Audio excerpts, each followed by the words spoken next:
Hello and welcome to Nolo Time. My name is Sovet Velez, and with me is the most interesting man in the world, Joel Young.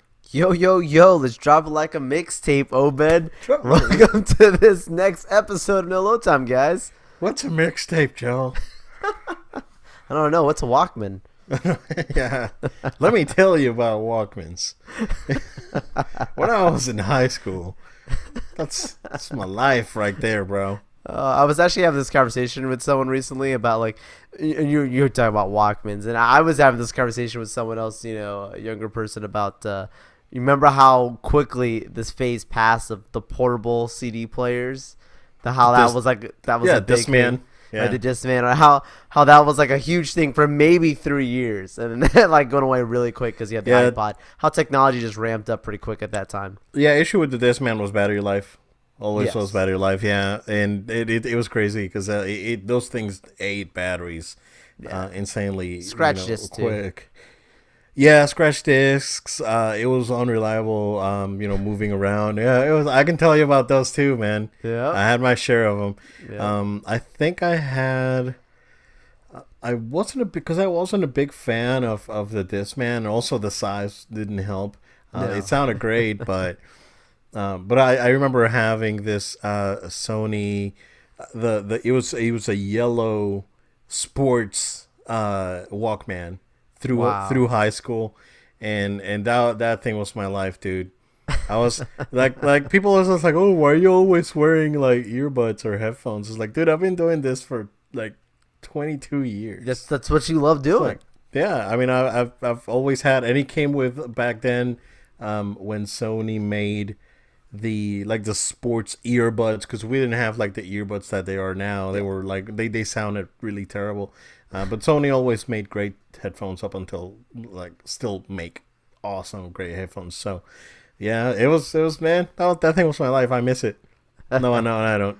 Oh, the old days. The mixtape and all that, and I had a tape that I recorded off of the radio, and just made a mixtape out of the radio songs. And That's what people did. the dude and mixed it up with my other songs that I have around, CDs and whatnot. That was equivalent of insane, making bro. a playlist on your iPhone. Exactly. It was like was making good. a playlist on Spotify. Yeah. Seriously, it was just a lot more work. Yeah, exactly. Thank God for technology. Amen. Yeah, how you doing, man? Man, I'm doing good. I'm so glad to see your lovely face, Mr. Obed, through Google Thank you. Hangouts. Thank you. It's our virtual conversations going on here. No, man, I'm doing pretty good. I didn't do too much crazy stuff since our last episode. I purposely went out to the movies and watched Wreck-It Ralph because I have the AMC A-List pass now, so might as well put it to use each week. I mean, if you watch 2 movies a month, you've already got your money's worth. If you watch 2 movies every single week, you're cashing in for free movies at that point. Nice. And you can, just cool. But so I watched Wreck-It Ralph, Ralph Breaks the Internet, rather, which is the sequel to Wreck-It Ralph. Really charming movie, Obed. Very different than. I'm not gonna spoil it, no, but it wasn't necessarily the way that I thought the movie was gonna go, and that's in a good way. The message is very different than you might have normally expected. Disney did a really good job of bringing in some really cool properties that you see when Ralph goes into the internet that I'm like, oh wow, they were able to pull that off. There's some really cool little Easter eggs of stuff that kids are not gonna get. It's for the adults. It's for us. Nice. So I mean, there's basically, I'll just say this: when you get to a scene where there's like a dead land and internet, just look out for certain things, and you'll catch on pretty quick. I was laughing out loud in the theater. It's a good movie, but not just about the references, but in general as a movie, I thought it was a good movie. Ironically enough, the reason I'm wearing this T-shirt, Obed, is because I also watched the Golden Globes. And that was simply for the reason that history happened. I was sitting there hoping that maybe Spider-Man would win. Spider-Man Into the Spider-Verse would win Best Animated Picture. It was against movies like Wreck-It Ralph and other really strong animated movies that came out during the year. And guess what? My man Spidey pulled it out and got a win. This is historic. And what a moment to be alive. I did not think I would see this day where I don't even care if it's an animated movie. Spider-Man getting awards for being a critically acclaimed, well-received movie. That's pretty awesome. Yeah, I was really happy that this happened because from what I've heard, the movie really truly deserves it. So I'm It really really happy that it is. actually got first of all the nomination and the win at the Golden Globes. So we'll see how it performs at the Academy Awards, which it most likely. I mean, if the Golden Globes were an indicator, it's probably that's probably going to be the case. Yeah. And we also have just a little bit of news regarding Spider-Man from the Sony CES Yeah. event that took place early this week, and we'll talk about that during the news. But yeah, I was very happy that this Yeah, I mean, happened, man. Black Panther was also nominated for Best Picture, which I mean, picture drama, which is crazy. And it's like with this stuff, and I think you remember Obed when I was talking about this in the Facebook Live, I was saying how like it would be robbery, it would literally be a crime if Spider-Man didn't get recognized. I wasn't even necessarily saying it had to win anything. I was just expecting it to get recognized. The movie gets recognized and it wins. Specifically, Spider-Man, Black Panther being up there is really awesome because it really struck people in a good way. You know, there's a lot of movies that have been tried to have been made to hit people in certain different audiences, and Black Panther just shows how everyone had a good time. I've not met one person that was like, I didn't like this movie. It's a good movie. Yeah. So yeah, I mean, it's a good kudos to Marvel, kudos to Sony. I mean, Sony, wow, putting this movie out, give them credit. There's probably gonna be a lot more. There's rumors of even some Yeah. animated stuff, and we'll get into that stuff coming up pretty soon. But yeah, man, that's my quick update. Cool, man. I really don't have much. The one thing that I did is over the Christmas break, I remembered that there was an anime that had come out last year. And Joel, I don't know if you remember back in, I want to say this is mid to late 90s, there was a series with one of the Taylor brothers called Superhuman Samurai Cyber Squad. Do you remember that? I do. Okay, so you know what I'm talking about. This is kind I of like do. this is basically Ultraman on in the internet, pretty much. Yes. Yeah. So there was an anime called SSSS Gridman, which the SSSS it stands for Superhuman Samurai Cyber Squad. So this is sort of a spin off of that series. Based on the original Japanese series that was Cyber Squad. So what was interesting is that this series was done by Trigger, the guys that did Gurren Lagann, Kill la Kill, which are beloved animes. They're really good. Again, if you are into any type of animation, Gurren Lagann's great. Again, Kill la Kill's it's fantastic. It's not for beginners because there's Right. certain things. It's intense. Yeah, but it's really good.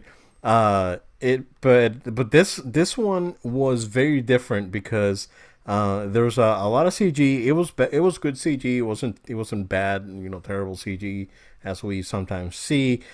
But this was very subdued, where uh, the trigger animes are very like outlandish and this crazy looking this characters behave in this very exaggerated way, and this crazy things happen, and all this visual eye candy that we get from those series.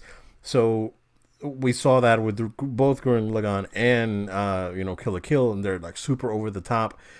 This was very subdued. This was like there were I loved it, Joe, because there were some episodes that not entire episodes, but there were some episodes where like 80% of the episode like there's no music, Wow. and it's just characters.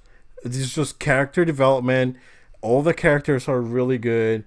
The action sequences are fine. They're not mind blowing like they were on Kill la Kill, for example, because those action sequences were just absolutely insane. Um, so this was really subdued, but very good. Like there's like no tropey characters. No, it's very different, very different. Very good. This like absolutely if this is like super beginner anime actually because it's very subdued. It's nothing like that's insane and Mm. crazy and outlandish. It's just fun. It's a sci-fi, adventure thing, and it was really good, well written. Characters were great. Nothing like perverse or like no like really like crazy characters. Like if you've seen Kill la Kill, there's like again there's some things that just like yo Over the top. this is like ooh okay, I gotta take a shower after that. But uh but not a but not on this. This is like very different. It's a very different approach to a very different story, and it's very well told. So I really enjoyed it. So I finished that early this week. I think Monday I watched the last two episodes. So I really enjoyed it. Highly recommend it. Only 12 episodes. It's on Crunchyroll, and let's see if they make some more. I know the Trigger is probably busy doing a lot of crazy stuff, and there's like an anime artist shortage right now because there's so much anime happening right now that all these studios are like overworked and short on staff, and we'll see. I mean, anime is Japan's number one export, so they really try to put the money, but they manpower can only do so much, right? It's true. It's a hard job, and Japan is it's still almost 100% hand animated. Still, they're not shitting their way into animation like we're doing over here. So yeah, it was very interesting because it was very different, and I really enjoyed it. It was actually very feel good too. Like almost every episode ended on like a very feel good note. There was a couple episodes that ended on like, oh my god, oh that happened to the character, no no. So, but there was like, but almost every episode, including the last episode, they no spoilers, but it was very upbeat, if you want to call it that. So that's the only what's up I have. Sweet, man. Good. Yep. Oh, and I mean the what's up that we have is the one that we're gonna talk about first on our news here.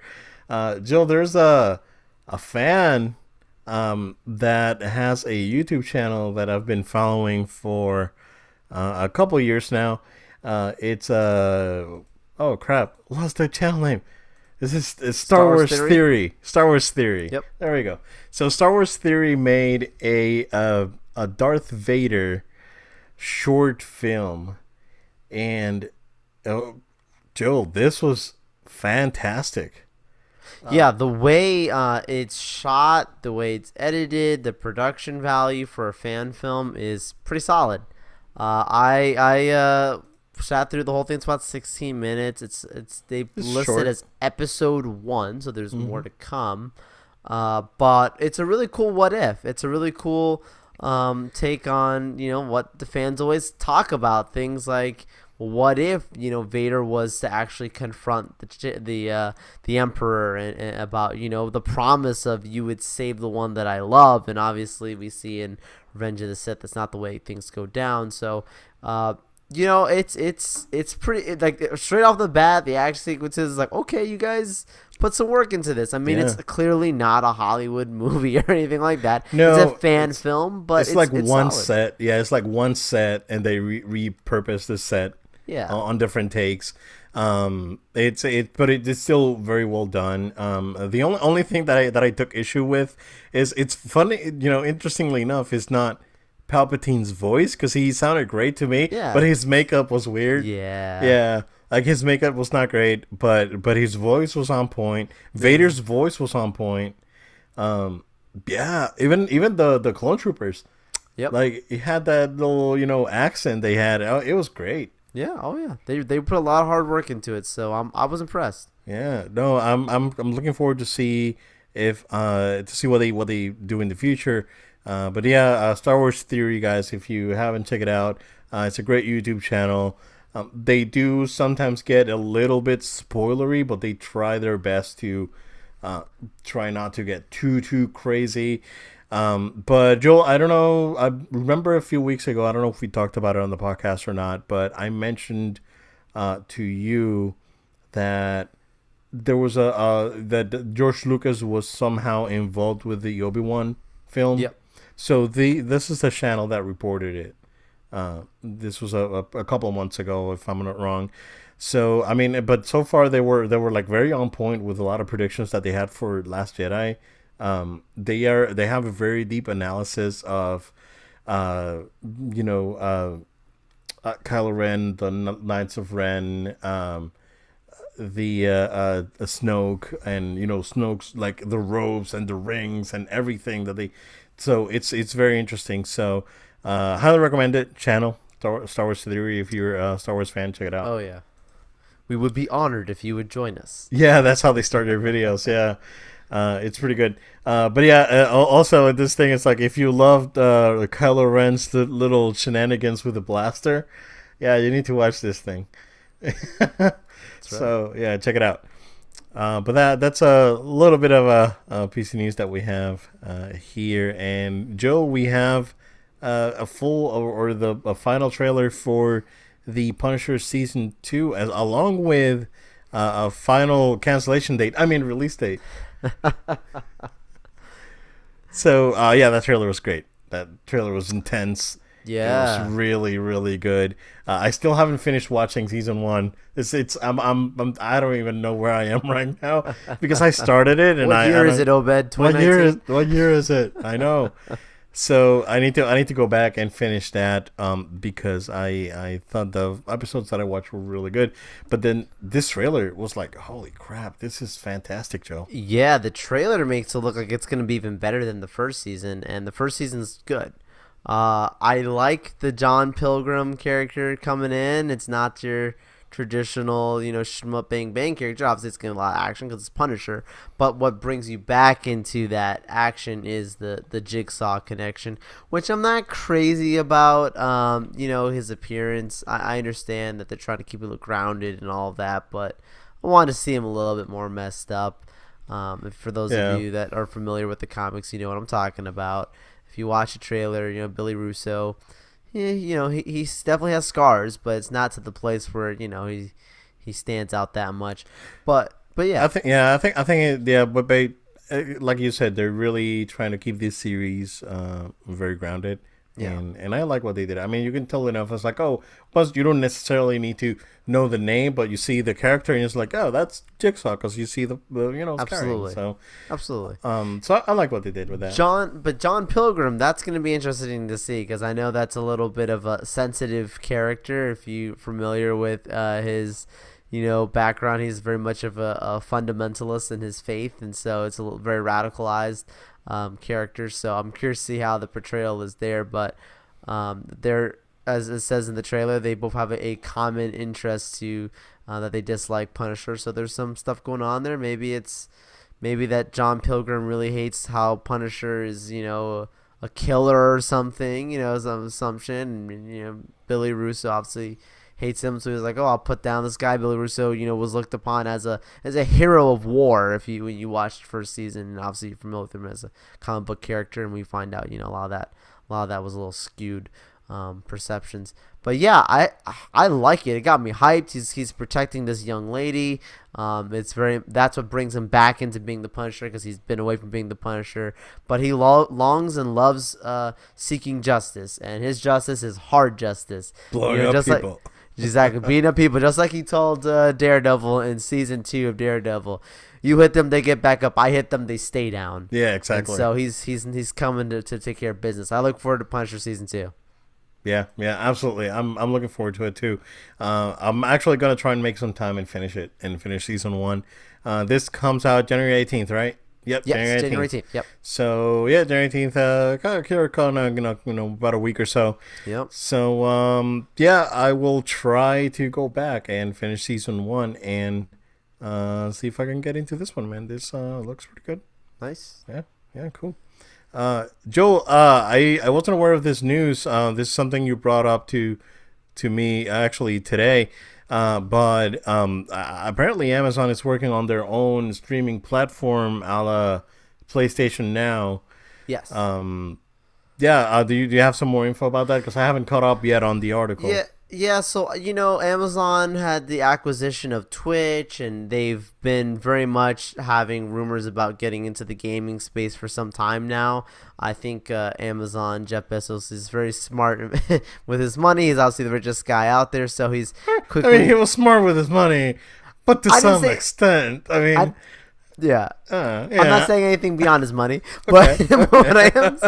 what I am saying is that with his money, he's probably saying, like, if not to be as Obed, you and I have had these conversations, like people who laugh at the gaming space are just not smart people. Oh, absolutely not. I'm sorry. Like, if you're the smart people out there are saying, like, this is a business, this is very lucrative business, and if you do things right and you attract this community, you can have sustainable long term financial success and returns. It's a great investment when you do it right. So at this point, like, there's the future of sports could very well be, yes, there's gonna be physical sports, but esports is now rising up there in popularity, if not more. We've seen it in other places with ratings, in the game space. But that's a whole other conversation. My point being here is that Amazon is trying to now say, how can we pull in gamers? Well, we can start hosting as a cloud platform some games, or they've talked to some different developers out there to see, what they can take. Ubisoft, some other ones that have been mentioned. I'm just curious to see what this fully means. It's a rumor, but I trust it from the sources it's been coming from. A lot of different people putting it out there. How's it gonna work? What's its financial setup? How's it gonna be competitive with, obviously Microsoft also is in the gaming space. I'm sorry, the streaming space now, and others. Obviously them owning Twitch. It's a lot of things that are running through my mind. Obed, what's your thoughts? Yeah, I mean, if there's any company out there that has the infrastructure to make cloud gaming happen, it's Amazon. Yeah, They host Netflix. yeah, They host pretty much all of the Disney streaming platforms right now. I don't it's true. know. I don't know. Right now, I don't want to say that they'll be hosting Disney Plus or anything else, but Maybe. they absolutely could. I mean, they have the infrastructure. They were smart enough to invest on internet infrastructure and cloud computing early on, and I mean, I would dare to say even earlier than Microsoft to some extent, um, because Microsoft only recently has made a big impact with cloud computing, but we see it with Amazon, where it's been going on for many years. They have the infrastructure. They continue to invest on, like what you said, on Twitch. They bought Double Helix, the studio that did the Strider remake, and Yes. they did the first part of Killer Instinct for Xbox for Microsoft. So they did that first part. So they haven't used Double Helix. My understanding is that Double Helix hasn't done anything else since The acquisition. the acquisition. I think they released something, but it wasn't anything major. But it'll be interesting to see where they go. I know that as you mentioned, Ubisoft may be in. I know that Ubisoft has been playing around with the idea of streaming for a while now. We all know Assassin's Creed Odyssey was available to stream over Chrome, Yep. and over in Japan it was available to stream via the Switch as well. So we see that that Ubisoft is looking into this. If there's any company, developer out there to be sure to jump into a platform like this, would be Ubisoft. So to some extent, it would be smart for Ubisoft to maybe have some sort of partnership with Amazon and have their games I'm on this sure they're service. talking about it. Yeah. Yeah, yeah, that would be like a no brainer. Yeah. But also, Joe, not related to this, but did you see that the Division Two is going to be the PC version of the Division Two is going to be exclusive to the Epic Game Store? No, I Yeah, didn't see that. it's Wow. not going to be on Steam. Hmm. So things got really interesting all of a sudden Very in interesting. the PC gaming now. So It's a big Yeah, title. it is. It is. Highly anticipated. A lot of people are looking forward to it. So, um, yeah, this is pretty surprising because I wasn't aware of this until you sent me the article Yep. for the podcast, and yeah, I think again, if there's anyone out there that could do this, Amazon would be the ones. And could you imagine that them integrating this sort of cloud gaming solution with Twitch, where Oh you my don't need gosh. to, where you can just stream the game, play the game, and you can still have your stream. That would be mind blowing, dude. Absolutely. And they can definitely pull it off. Like, That would change the game. yeah, yeah, because then anyone could be a streamer. You don't need a $1,500 computer or a PS4 with a monitor set up and an extra computer and everything else to have a stream. You can have an all-in-one solution, and you can do it from a cheap laptop as long as you have the bandwidth to do it. I mean, Wow. that would open a lot of possibilities, especially with Twitch, and then leveraging that platform with uh, this cloud gaming solution. So, wow, that would be crazy. So, I mean, I guess we'll find out. It's based on the information that we have here. It's rumored to be in development. I'm sure that if something like this is going on, we may hear something about it during E3. So I guess we'll find out in a few months. We'll see. Yeah. Joe, the one of the more I would say controversial titles of this generation, Destiny, alongside Destiny 2, which without a question have been good games, right? I'm not saying the games are bad. No. The games have a pretty strong and passionate community. If it's just the problem is the way, especially the way Destiny 2 was monetized, it was just not optimal, and it didn't work for many of the players. But it was announced today, Joel, that Bungie has cut ties officially with Activision, and they managed to keep the Destiny IP. So this is huge for two reasons.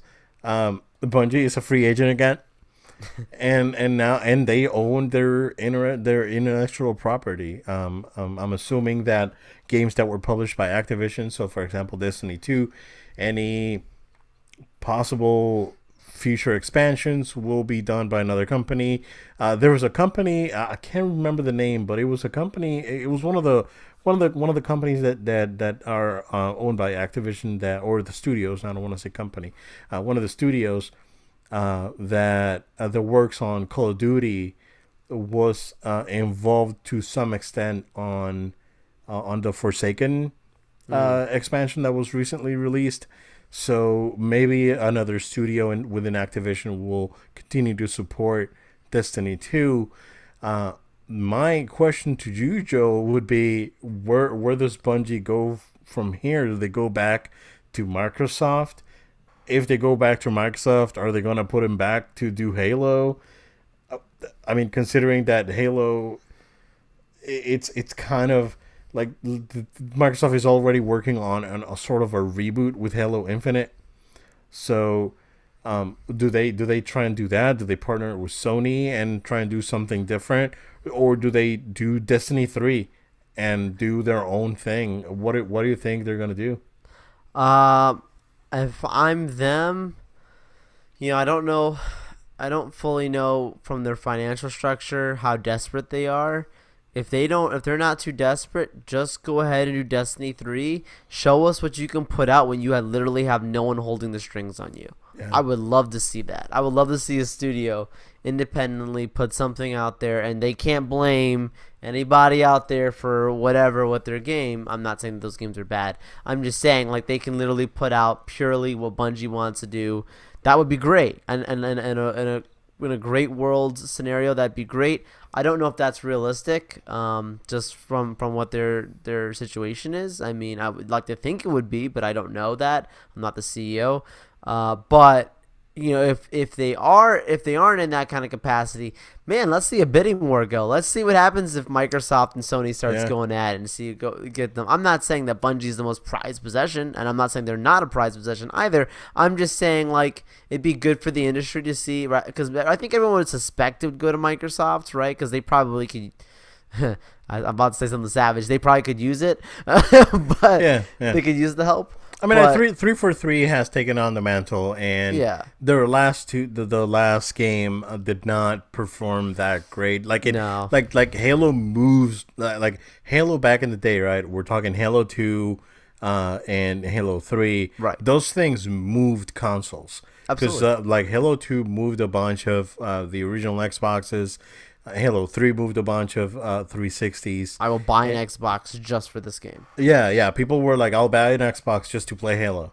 But when it came time to Halo 4, back when at the end of the 360 life cycle, like fans were a little bit already burned, and I was like, "Oh, we need a break." So they tried to do things different, and it sort of didn't work the way they expected, but then they announced a game for Xbox One. That game that got delayed, got based on things that I've heard got like redone or reimagined and got released.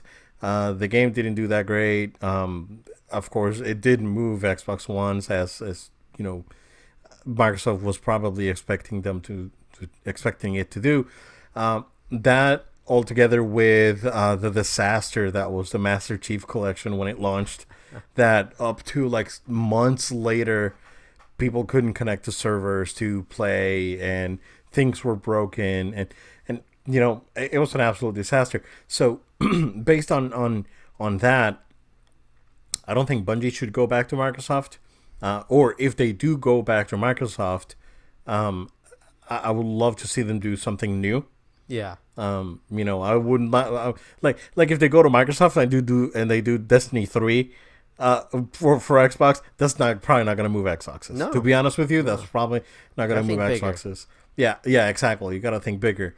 So, at this point, like you said, the best in my opinion, the best thing for Bungie to do is probably just go and do their own thing.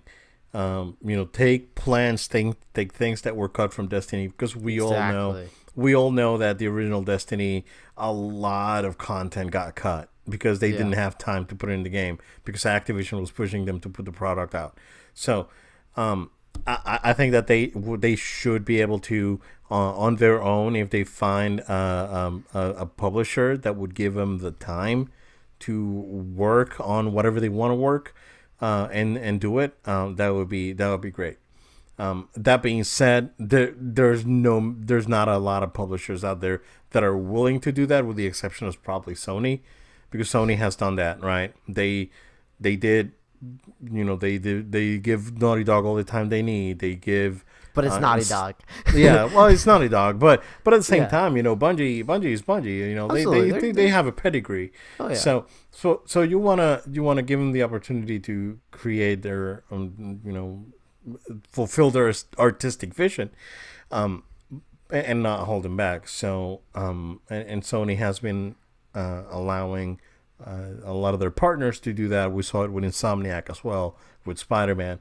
So that would be a good move. I don't know where Microsoft is sitting right now and what do they want to do. I really don't know what they're planning to do. I have no clue what they're doing. Going on? I don't. Yeah, it's like, Microsoft, what's going on? So we'll find out. I guess we'll probably not hear anything new from Bungie until maybe E3. They'll make an announcement somewhere. Maybe. And maybe next year. So who knows? But yeah, the best to Bungie, and let's see what you guys can bring. Live long and prosper. No, seriously. All right, Joe. We got more PS5 rumors. This is the rumor cast. Seriously, man, we can't stop talking about it. Yeah. So again, nothing major. It's again, many reports are pointing to both PS5 and the next Xbox to be announced sometime this year for a 2020 release.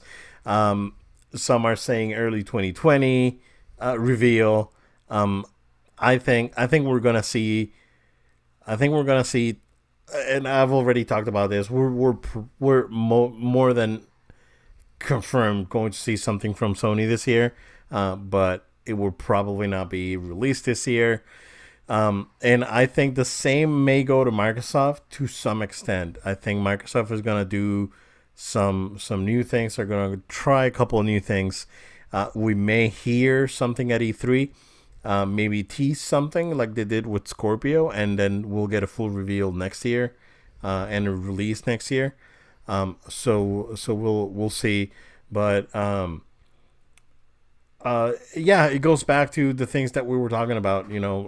Trying to get exposure on this new products out, and hopefully have uh, people more engaged with this new products that they're working on. So Joel, any other thoughts on this? Also, I did hear like a lot of people are saying that it was confirmed that the next PlayStation will be 100% backwards compatible with PS4. Oh So wow. yeah, Wow. any thoughts on this, Joe? I just think that this is another rumor that puts us on the edge of. I think this is the if you hear the more rumors that you keep hearing, I feel like this is the year that you definitely get the official reveal. I think 2019 you will find out. Hey guys, we're doing this thing. Doesn't again? I'm not saying it's coming out this year. Yeah, I don't think so either. I'm Yeah. not saying exactly. I think you and I are of the mindset that 2020 is the year that we'll have a PS5 or an Xbox Scarlet in your hands.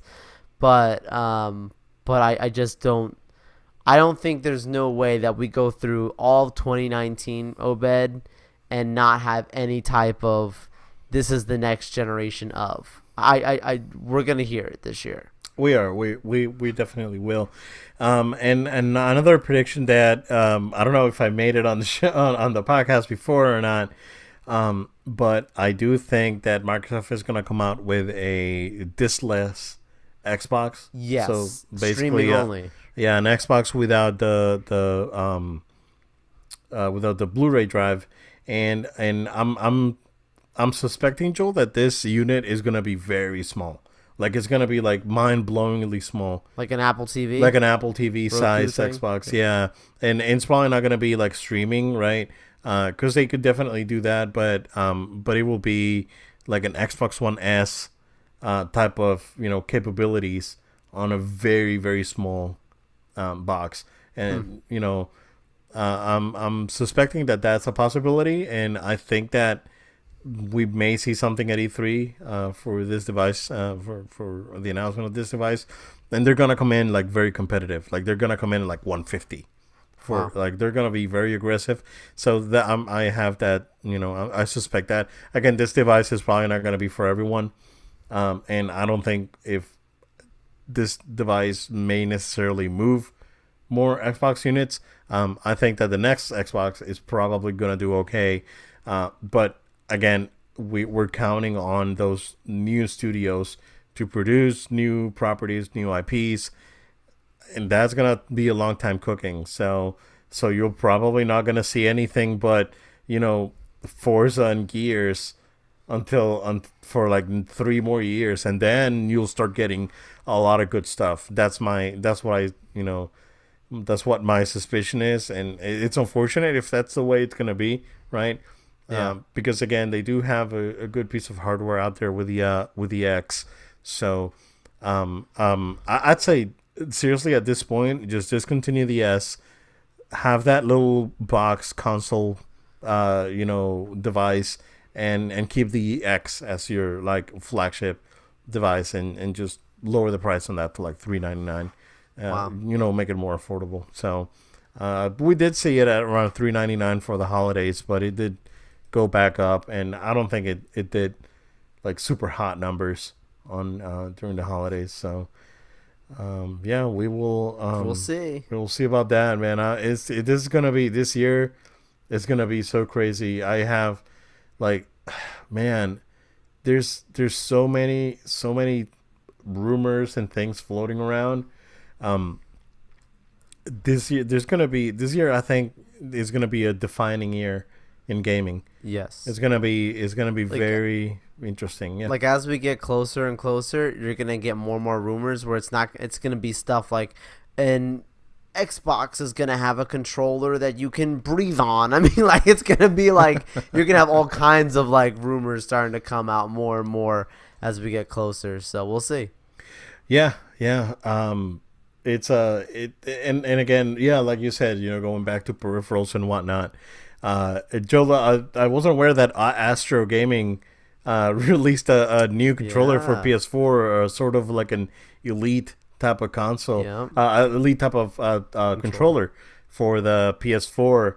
It's $200, and it's expensive. It's a competition type of controller. It's not your average.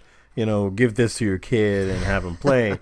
This is like for It's serious not for little gamer. Billy. It's not for little Billy. It's for serious gamers, Joe. It's not for, yeah. Little Billy is still salty because his aunt got him an S instead of an X, and you know how it goes. Yeah. So, Yeah, it's yeah, compatible PC, of course, PS4 style. I mean, it's a nice look. yes, nice looking controller. Looks very comfortable too. Like it looks very well designed. And what's interesting of this controller, Joel, is that it has basically a faceplate that you Yes. can unscrew, and the innards are modular, so you can switch the analog sticks, you can switch the D-pad positioning, so you can switch the basically the controller portions around, and basically gives you the option to customize it any way you want. So pretty nice looking controller again. $200. I believe it's widely available already.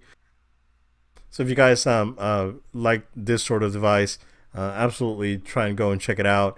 If you go to Astro Gaming, and I apologize, my browser just took a gigantic dump on me, and I'm still trying to get it back up. So I lost all of my links, man. Ah. But Joel, what's the name of the controller? It's like CT40 or something like Yes, that, right? C40. C40. C40 TR controller. There we go. Yep. So yeah, if you guys want to take a look at that controller, if you're looking for sort of an elite solution for your PS4, absolutely take a look at it. Take a look at it. I know that Scuff came out with a officially licensed PS4 controller, which I believe is 250. The Xbox Elite is like 230 or 250, right, Joel? Yep. Something like that. It's pretty high up. So for 200, I mean, not too crazy. I mean, to me, it is. I Yeah, wouldn't. it's not for us, It's not for us, but but yeah, it's nice. it is absolutely. Although, I mean, in the grand scheme of things, Joe, Nintendo's already charging $70 for their Pro controllers, so Yeah, it's true. it's pretty expensive. So controllers are getting out there, up there in price. DualShock 4s like MSRP are 65. You can find Yeah. them on sale for like 40, here and there. But yeah, controllers are getting pretty expensive, man. And I know that it's has some cool tech on it. I can see a device like this one being that expensive because of the modular part of it.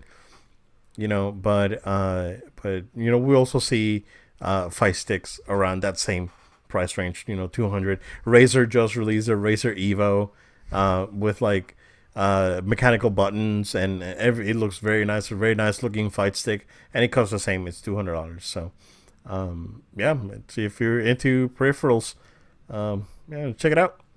So Joel, that's what I have on my end. I don't know if you have anything else that you want to share with our audience. No, sir, I do not. I just want to say to you all, thank you.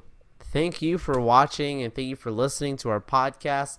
I want to make sure to encourage you guys to stay tuned for our next episode. How can you do that? Be subscribed. Go ahead, subscribe to us, our podcast version on iTunes, Google Play, SoundCloud, and Spotify. You can go ahead and follow us there and subscribe. Also, go ahead and give us a follow on social media at No Load Time. That's at No Load Time on Facebook, Twitter, Instagram, and Twitch.